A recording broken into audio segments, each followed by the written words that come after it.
KS Prasad గారు, ముఖ్యంగా బీహార్ ఎన్నికల్లో ఎన్డీఏ సర్కార్కి దాదాపుగా 202 సీట్లు వచ్చిన పరిస్థితి.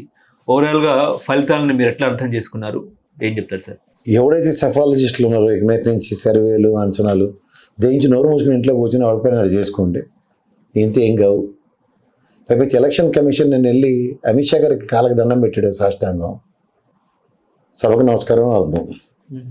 అందరూ ఏం చేయాలంటే ఎలక్షన్ కమిషన్ ముందు గతంలో చూడండి దీపావళి అయిన తర్వాత నాగుల చవితి అని వస్తుంది చూడండి, ఆ పండగ ఈసారి నుంచి క్యాన్సిల్ అయిపోయిందట. ఎలక్షన్ కమిషన్ మీద డబ్బా పెడతారు, తీసుకెళ్ళి పాలు పోసేసి వచ్చండి.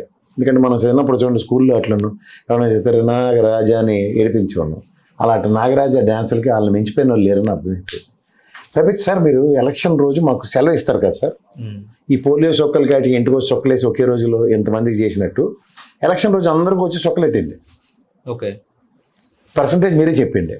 ఎందుకంటే మీరు చెప్పిన దానికి తర్వాత అక్కడ పోలియో నోట్లకి అక్కడ మీరు ఇచ్చిన ఏమంటారు ఎలక్షన్లో ఓటేసి అభ్యర్థులకి నెక్స్ట్ డే ఎలా డిక్లేర్ చేసిన ఓటర్ల నమోదుకి, ఓటర్ల సభ్యత్వానికి, ఓటర్లకి ఇంటియన్ రిలీజ్ చేసిన దానికి పోలియో నోట్లకి దేనికి పొంతన ఉన్నట్లే. అంచేత వీటిలన్నింటినీ దృష్టిలో పెట్టుకుని ఎలాగో హాలిడే ఇస్తారు కాబట్టి మాకు జాలీడే. ఆ తర్వాత జూలై సినిమాలో చూడండి ఆడు సోను సూద్ గారు లాస్ట్ క్లైమాక్స్ నీకు దండోరు బాబు నేను నచ్చింది చేసుకొని వెళ్ళిపోతారు చూడు, అలా మనందరూ ఎలక్షన్ కమిషన్ దగ్గరికి వెళ్ళి మీకు నచ్చింది చెప్పండి సార్, ఏంటి సార్ ఈ ఎలక్షన్ అయింది చెదురుమదురు ఘటనలు మించి ఇంకేం అవ్వలేదని ఎలాగో యూజువల్ స్టాండర్డ్ డైలాగ్ ఉంటుంది కదా మీకు, సొక్కలెట్లని వాళ్ళతో సాయంత్రం చెప్పండి ఏమైనా నీకు ఇంకుపోట్లలో నా సామర్థ్యానికి ఇప్పుడు మేము అందరం సెఫాలజిస్టులు అందరూ చెప్తారు కదా ఈ ప్రీ పోల్ ఎలక్షన్లో ఈ బాటిల్ చొక్కలు 1000 మందికి పెట్టవచ్చు అని చెప్పింది అనుకోండి, ఒక అంచనాకు తీసుకుని అంటే ఎగ్జిట్ పోల్స్ లాగా నేను 850 మందికే పెట్టాను కానీ 900 లెక్క చెప్పి వచ్చని చెప్పారనుకోండి, అవన్నీ కూడి మాకు చెప్పింది సాయంత్రం పర్సంటేజ్. అలాగే ఉంటున్నాయి మీ ఎలక్షన్ లిస్టులు. ఈ అమ్మాయికి 1000 చొక్కలు ఎట్టమని ఇచ్చిన వాళ్ళకి 900 మందికి పెట్టానన్నది అబద్ధం చెప్పడానికి ప్రిపేర్ అయిపోయి 850 మందికి పెట్టినట్టే ఉంటున్నాయి రాష్ట్రం. అంటే వీటిలన్నిటికీ ఏంటంటే బ్రహ్మాండంగా సాయంత్రం ఈసారి వీళ్ళు ఐపీఎల్ మ్యాచ్లో లలిత్ మోడీ గడి మా అందరికీ అలవాటు చేసిపోయాడు కదా, ఈసారి బొంబాయి వాళ్ళు గెలాలి, ఈసారి చెన్నై వాళ్ళు గెలాలని. అదే దీన్ని కూడా ఈసారి బీజేపీ వాళ్ళని గెలాలనిపించుకుంటున్నాం. ఈ 5 ఏళ్ళు 10 ఏళ్ళు 15 ఏళ్ళలోనే ఫిక్స్డ్ టర్మ్ ఇచ్చేసి వెళ్ళిపోండి. ఎందుకంటే మీకు పరిగణలోకి తీసుకుంటున్న యాంటీ ఇన్కంబెన్సీ అనేది ఎక్కడ కనబడదు, అది ఎక్కడ ఉందో ఎత్తుక్కోవాల్సి వస్తుంది. నెక్స్ట్ మమతా బెనర్జీ ఎలక్షన్ ఉంది, ఆల్రెడీ 1, 2, 3 స్ట్రాటజీ గురించి నేను లక్షసార్లు చెప్పాను. 30 సంవత్సరాలు పరిపాలించిన కమ్యూనిస్ట్ పార్టీని కాంగ్రెస్ పార్టీని భూస్థాపితం చేసేసారు, మిగిలింది మీరే.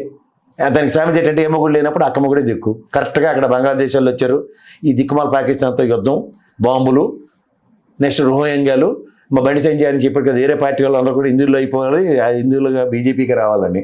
అలాంటి స్లోగన్లు మీకు మించిన వాళ్ళు ఎవరు లేరు. అంచేత మమతా బెనర్జీకి నెక్స్ట్ మూడింది.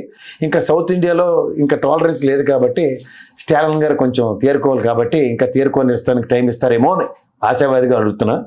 తర్వాత ఇక్కడ మా తెలుగు రాష్ట్రంలో లుంగిలి బ్యాచ్లు కనుక మళ్ళీ కలిపడిపోతాం నాకేది తెలియదు. ఆ లుంగిలి బ్యాచ్ కలిపడిపోయిన దానికి ఏడీఎంకి ఇప్పటికి కూడా తడుకుంటుంది. చేత బీహార్ ఎలక్షన్కి ఎంతకన్నా పెద్ద ఎలివేషన్స్ టైం వేస్ట్ అవసరం లేదు. అలా ఏంటిది ఐపీఎల్ మ్యాచ్లతోనే కంపేర్ చేయాలి దీన్ని, ఇంకా వేరే అనవసరం. లలిత్ మోడీ గారు డిసైడ్ చేసి సార్ రాజస్థాన్ గెలుస్తారని ఎలా డిసైడ్ అయ్యిందో ఇవి కూడా అలాగే ఉన్నాయి. కాబట్టి చూడండి ఛత్తీస్గఢ్ ఎలక్షన్స్ మీకు జ్ఞాపకం ఉందా, నేను నా విశ్లేషణలో కూడా చెప్పాను 140 అంత లీడ్లో ఉన్నారని చెప్పింది. నేను చెప్పాను సాయంత్రం 200 దాటిపోతాయి గ్యారంటీగానే బీజేపీకి. దాటిపోయింది కూడా. నితీష్ కుమార్ మీకు ఎవ్వరికి అనుమానం రాకుండా మీకు ఒకటే చెప్తాను, ప్రజలు అర్థం చేసుకోవాల్సిన విషయం అండి. ఆంధ్రప్రదేశ్ ప్రజలు మనం వేరే వాళ్ళకి మనం చెప్పేంత సామర్థ్యం స్థాయి కాదు. అరే మీరు పసుపు కుంకుమ తీసుకోరు చంద్రబాబు నాయుడికి, మరి అప్పుడు ఆయన ఎందుకు ఓడిపోయాడు? ఈ రాత్రి ఇచ్చిన 10,000కి నితీష్ కుమార్ ఎలా గెలిచాడు? డబ్బులు ఇచ్చినా ఓడిపోగొట్టాలంటే ఓడిపడేస్తారు, డబ్బులు ఇచ్చినా గెలిపించాలనుకుంటే గెలిపించేస్తారు. రెండుకి ఆల్దరే సెట్గా ఉంది. గమనించారా? యాంటీ ఇన్కంబెన్సీ అనేది కేసీఆర్ ఓడిపోయాడు అనుకోండి, 10 ఏళ్ళు పాలించాడు కదా, యాంటీ ఇన్కంబెన్సీ ఉంటుంది. ఇక్కడికి బీజేపీ వాడికి ఇక్కడ ఒత్తిడి లేవు కదా, వెలిగించుకోలేరు దీపాలు. అంచేత ఏం కాపోయినా పర్లేదని వాళ్ళ పాత ఆర్ఎస్ఎస్లోనో లేకపోతే చంద్రబాబు గారి తాలూకానో రేవంత్ రెడ్డి గారికి ఎక్స్క్యూజ్ మీ ఏదైనా మనకు కర్రు కాల్చి వాత పెట్టడమే కదా, ఎవరికి రూపాయి ఇవ్వకర్లే. బాధ మందిరం లేనిది వాళ్ళు లక్ష్మణ్ ఎరుకొని తిరగడమే వాళ్ళ పని. సో అలాంటి పరిస్థితుల్లో ఉన్నప్పుడు ఈ నోటబుల్ సిచ్యువేషన్స్లో చిన్న చూడండి కోటకి వెళ్తే కొసరు ఇచ్చినట్టు ఛత్తీస్గఢ్ ఎలక్షన్ మీకు జ్ఞాపకం ఉందా? హర్యానాను అందరూ అసలు చెప్పాల్సి అవసరం లే, బీజేపీ అవసరం లేదు, బీజేపీ పోయింది, కాంగ్రెస్ కాంగ్రెస్ కాంగ్రెస్ అన్నారు. ఏటైంది? బీజేపీ వచ్చింది. ఊహించారా మీరు? అంచేత ఆ మడత కాజాలు చీకటి దెబ్బలు వాళ్ళ కాలే సాటి. నిన్న మీరు కాళ్ళకు దండ పెట్టినందుకు మేము కృతజ్ఞులం సార్. ఇప్పటిదాకా ఏదో టెన్షన్ పడి వాళ్ళం స్వతంత్ర ప్రతిపత్తి ఏదో దీపాలు వేరే గెలిగిస్తున్నారని ఇప్పటితో డిసైడ్ అయిపోయింది. అంటే ఆర్జేడీకి 23% వచ్చింది, సీట్లు ఏమో 25 వచ్చింది, బీజేపీకి ఏమో ఇక్కడ ఆగండి, పెద్ద పెద్ద ప్రశ్నలు కదా తెప్పలేసానులో. వైఎస్ఆర్సీపీకి 40% వచ్చింది, వచ్చిన సీట్లు ఎన్ని 11. అలా చిరాకు పాస్వాన్ కూడా బొడ్డోడు ఎక్కడి నుంచి వచ్చాడు, ఈక్వల్ అంటే పవన్ కళ్యాణ్. అంటే మ్యాచ్ ఫిక్సింగ్, మ్యాచ్ గెలిస్తారంటే లలిత్ మోడీ గారు ఎలా డిసైడ్ చేశాడు, సేమ్ ఓల్డ్ స్టోరీ, చరిత్ర రిపీట్ అవుతుంది. అది ఆటలైనా 23% వచ్చినా 25 సీట్లు వచ్చినాయి, బీజేపీకి ఏమో 20% వచ్చినా 89 సీట్లు ఎట్లా వచ్చినాయి అనేది ఆంధ్రప్రదేశ్లో దొరికిపోయి కదా 40% వచ్చి 11 ఎలా వచ్చాయని. దానికి ఒక ఆల్టర్నేటివ్ మెకానిజం క్రియేట్ చేశారు. రామ్ విలాస్ పాస్వాన్ పార్టీ ఒకటి ఉంది వాళ్ళ కూటమిలో. ఆహా, ఓకే. అంటే మొత్తం కలిపి సార్ ఇప్పుడు 202 సీట్లు వాళ్ళకి బీజేపీ పార్టీకి, నితీష్ కుమార్ పార్టీకి కాకుండా ఇంకో పార్టీ 23 ఎన్ని వచ్చాయి, చిరాగ్ పాస్వాన్ పార్టీ, రామ్ విలాస్ పాస్వాన్ గారు అబ్బాయిది. అది పవన్ కళ్యాణ్కి జీవితంలో డబల్ డిజిట్కి రానోడికి 21/21 స్ట్రైక్ రేట్ ఇచ్చారు కదా, దాని ఇంప్రూవ్డ్ వెర్షన్ బీజేపీ అక్కడ చేసి చూపించింది. ఎందుకంటే సెపాలజిస్టులకైనా అందరూ ఇచ్చిన అంచనాలు మహా అయితే 2-3 స్థానాలు ప్రభావితం చేస్తాడని ఇచ్చారు. ఈ దమ్మిడికి పనికిరాని పీకే గడికైతే పీకి చేతికి ఇచ్చారు, గుండు పైన ఉన్న పీకి చేతికి ఇచ్చారు. నువ్వు నోరు మూసుకుని వెళ్ళి పక్కెళ్ళాడుకో, నిన్ను ఒక ప్రోడక్ట్ కింద వాడాము మాకు 2014 నుంచి, నీ ఓవర్ యాక్షన్ ఎక్కువైంది పక్కెళ్ళాడుకో అని చెప్పి రెండోసారి కూడా అదే సమాధానం ఇచ్చారు. అంటే రాష్ట్రాల సీఎం ఈ ఎలక్షన్స్ బట్టి మీకు అర్థం వచ్చింది అంటే ఉనికి లేనోడికి ఉనికి కనిపించడంలో సిద్ధాస్తులు బీజేపీ, నాటి పవన్ కళ్యాణ్, నేటి చిరాగ్ పాస్వాన్. అర్థమవుతుందా? వాళ్ళు డిసైడ్ అయిన పర్సంటేజీలకి ఎక్కడ అనుమానం వస్తుందని 40% వచ్చినట్టు 11 గడబెట్టని చర్చ జరుగుతున్న దేశ చర్చకి సమాధానం ఇవాళ పర్సంటేజ్కి తగ్గించి పర్సంటేజ్ తగ్గట్టు ఓట్లు ఇచ్చి చూపించారు. దేనికి? లల్లు ప్రసాద్ యాదవ్ కొడుక్కి, తేజ్ యాదవ్కి. అది గమనించుకోండి. ఆల్రెడీ వాళ్ళు మోడస్ ఆఫ్ ఆపరెంట్ ఎలా ఉంటుందో తెలుసు కదా. ఇక్కడ జగన్మోహన్ రెడ్డి ఇంట్లో కుటుంబంలో దీపావళి చిచ్చుబుడ్లు పెట్టారు, ఇక్కడ కేసీఆర్ కుటుంబంలో దీపావళి చిచ్చుబుడ్లు పెట్టారు, రీజనల్ పార్టీలో లల్లు ప్రసాద్ యాదవ్ కుటుంబంలో దీపావళి చిచ్చుబుడ్లు పెట్టారు. సింపుల్ లాజిక్స్ ఇవన్నీ, మోడస్ ఆఫ్ ఆపరెంట్. ఎంతకన్నా పెద్ద లాజిక్ రాకెట్ సైన్స్ ఏముంది? బీజేపీ ఎక్కడ పనికిరాకపోయినా మేము శంకనెత్తుకుని గుదిబండల్లో మిమ్మల్ని భరిస్తాం అన్నోడికే నెక్స్ట్. రేపొద్దున వీళ్ళు ₹1 ఇవ్వట్లేదు సంక్షేమాలకి. ఏదైనా మీరు గమనించండి. ఆంధ్రప్రదేశ్ రాష్ట్రంలో సడన్గా ₹1,00,000 ₹50,000 పథకం అనౌన్స్ చేస్తే తలకి ₹50,000 లేకపోతే ₹1,00,000 ఎత్తా ఉన్నారు అనుకోండి, ఎలక్షన్ కమిషన్ అయితే అడ్డదు. యాంటీ ఇన్కంబెన్సీ 20 సంవత్సరాలు పరిపాలించిన నితీష్ కుమార్కి అయితే కనుసూపు మేరలో లేదు. దానికన్నా మనకి మాలాటోళ్ళు మాట్లాడడానికి, మా బుర్ర తక్కువతనం చెప్పడానికి డిమోనిటేషన్, యాంటీ ఇన్కంబెన్సీ అనుకున్నాం. తూచ్. రైతుల్ని తొక్కించి చంపేశారు ఉత్తరప్రదేశ్ ఎలక్షన్ అనుకుంటే తూచ్. అక్కడ కూడా గెలిచి మేమే బీజేపీని చూపించారు. దేశవ్యాప్తంగా రైతులు నానా తెప్పలు పడి, వ్యవసాయేతర దేశం దీన్ని మించింది లేదు, వ్యవసాయదారుడే మనకి పట్టుకోమ్మ ఇన్ని కబుర్లు చెప్పినాడు, మెజారిటీతో గెలిచారు బీజేపీ, ఎన్డీఏ కూటమి. ఏడు చేయాలి మనం? పక్కలు బెచ్చేట అడగడం తప్ప ఇంకేమైనా ఉందా? ఏమన్నా అసలు ఎవరికైనా అంతున్నాయి ఊహలో? అరే ఒక యాంటీ ఇన్కంబెన్సీ మీద విశ్లేషకుడు చెప్తాడు, లేదంటే ఈ ప్రభుత్వ విధానం ఇది తప్పు రేటే చెప్తారు, లేదంటే స్థానికేతరులు ఈ ఎలక్షన్లో ఇక్కడ తిరుగుతున్నారు అని చెప్పిన దాని మీద విశ్లేషకుడు చెప్తాడు. నెక్స్ట్ ఈ ఎలక్షన్ కోడ్ ఉన్నప్పుడు డబ్బులు పంచవచ్చు అంటే పంచకూడదని చెప్తాడు. ఎలక్షన్ రోజు దాకా పంచింది కనబడుతుంటే సేమ్ ఫస్ట్ ఫేజ్ ఆఫ్ ఎలక్షన్కి సెకండ్ ఫేజ్ ఆఫ్ ఎలక్షన్కి 2 బాంబులు పేల్చి చూపిస్తే ఇది సేమ్ ఢిల్లీలో ఎర్రకోట దగ్గర పేలిన బాంబులు. ఎలక్షన్స్కి వెళ్ళి చూసుకోండి కావాలంటే పుల్వామా దాడుల దగ్గర నుంచి చూడండి మీరు. అన్నీ కరెక్ట్గా వీళ్ళ అలైన్మెంట్లో గ్రూవ్లో పర్ఫెక్ట్గా గ్రూవ్లోకి వెళ్తుంటే ఇంకా దీని కొంచెం టార్చ్ పెట్టుకుని విశ్లేషణ ఇచ్చుకొని మారారు మస్తాన్ గారు, దమ్మిడికి పనికిరాని ప్రశాంత్ కిషోర్ గారు వీళ్ళందరూ ఎందుకు విశ్లేషణ? పాపం టైం వేస్ట్ అది. ఏది ఎక్కడికి క్యాన్సల్ రేట్ 34,600 అని అగ్రిగేట్ ప్రతి నియోజకవర్గం దగ్గర ఇక్కడ ఎన్ని ఓట్లు దగ్గర 22,400 అంత ఓట్లు ప్రభావితం చేశారు బీహార్లో. చాలా జస్ట్ పోయాడు మావాడు. ఇప్పుడు తర్వాత ఇస్తారు మళ్ళీ ఎలక్షన్ కమిషన్ చెవిలో పువ్వు కథలు. జేడీయూకి ఇన్ని వచ్చాయి, కాంగ్రెస్కి ఇన్ని వచ్చాయి, తక్కువ ఎన్ని వచ్చాయి. ఇదే విశ్లేషకుడిగా చెప్పమంటే నోటి చెప్తా. స్టాలిన్ ఆ రోజు తీసుకున్న నిర్ణయం, కాంగ్రెస్ మీరు ఎందుకు పనికిరాని ససవలు నోరు మూసుకొని కూర్చోండి అని చెప్పి మొత్తం స్టాలిన్ గవర్నమెంట్ తెచ్చుకోగలిగాడు. ఇదే పని తేజస్వి యాదవ్ చేసిండి, మీరు ఎందుకు పనికిరారు గెట్అవుట్ అని చెప్తే 54 స్థానాలు ఇచ్చి బదులు ఆ ముసలోళ్ళకి ఇస్తే ఎన్ని ఇచ్చారు? ముష్టి 3-4 గెలిచారు లింగుమని. టికెట్ జల్లలు కొట్టి దమ్మిడికి పనికిరాని ససవలు మీ మొహాలకు టికెట్లు ఎందుకని అవతల పొమ్మంటే ఖచ్చితంగా తేజస్వి యాదవ్ యూత్ ఐకాన్ కింద అతను ఎలక్షన్ లీడ్ అవుతున్న తరుణంలో నితీష్ కుమార్ యూత్ అనుకున్నారంటే ఆ బీఆర్ వాళ్ళని ఏటనాలో నాకైతే అర్థం కావట్లేదు. ఆయన ఎమ్మెల్యే కూడా కాదు సార్, ఎమ్మెల్సీ 2 సార్లు ఎమ్మెల్సీ అయినా ఆయన చక్రం తిప్పుతున్నాడు. ఎవరు?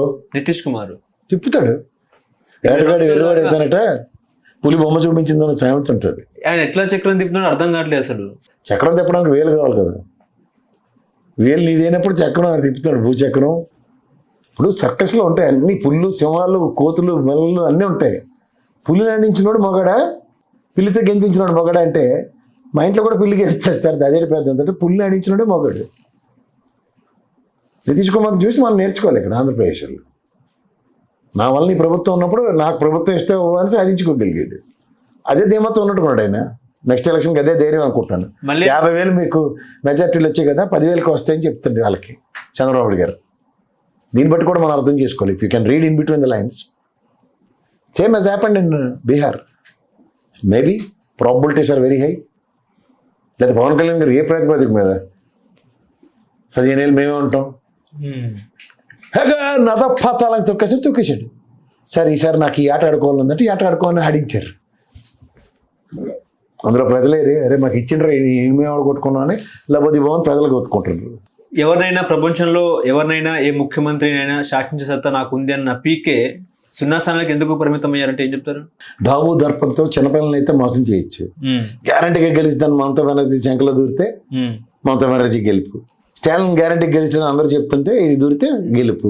మీకు ఒకటే చెప్తున్నాను, నీ స్ట్రాటజీస్ కరెక్ట్ అయితే ఆ పనికిమాల రిషి గడి ఇచ్చిన స్ట్రాటజీతో జగన్మోహన్ రెడ్డికి బోడిగుండి ఎందుకైంది?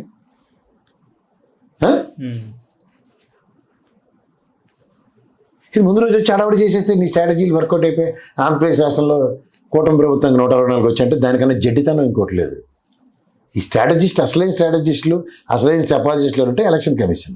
జగన్మోహన్ ప్రశాంత్ కిషోర్ నమ్మే ఓటమి పాలయ్యారంటారా?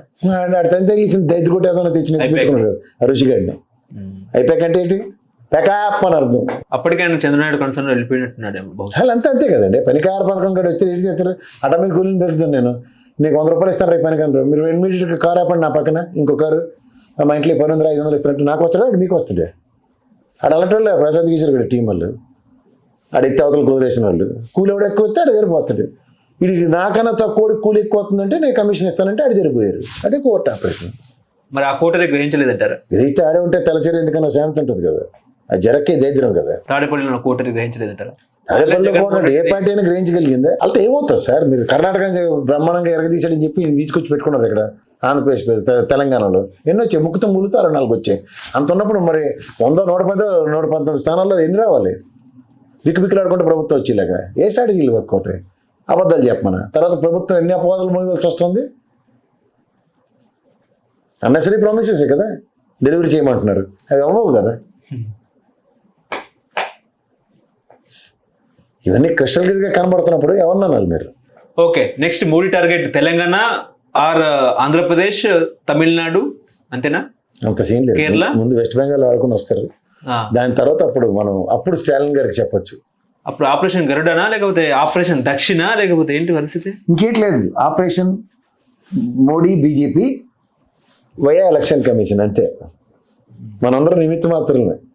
అలా భగవద్గీత పెట్టుకుని పారదా అని పాటలు వినుకోవడమే మనం, అందుకని ఇంకేం లేదు. హలో, తెలుగు రాజ్యం ఛానల్ చూస్తున్నారా? సామాజిక రాజకీయ జీవన చిత్రణే తెలుగు రాజ్యం. అతిశయోక్తులు అసత్యాలు ఉండవు. రాజకీయ కోణం కాదు, ప్రజా కోణమే కొలబద్ద. తెలుగు రాజ్యం వీక్షణ మీ ఉత్తమ అభిరుచికి నిదర్శనం.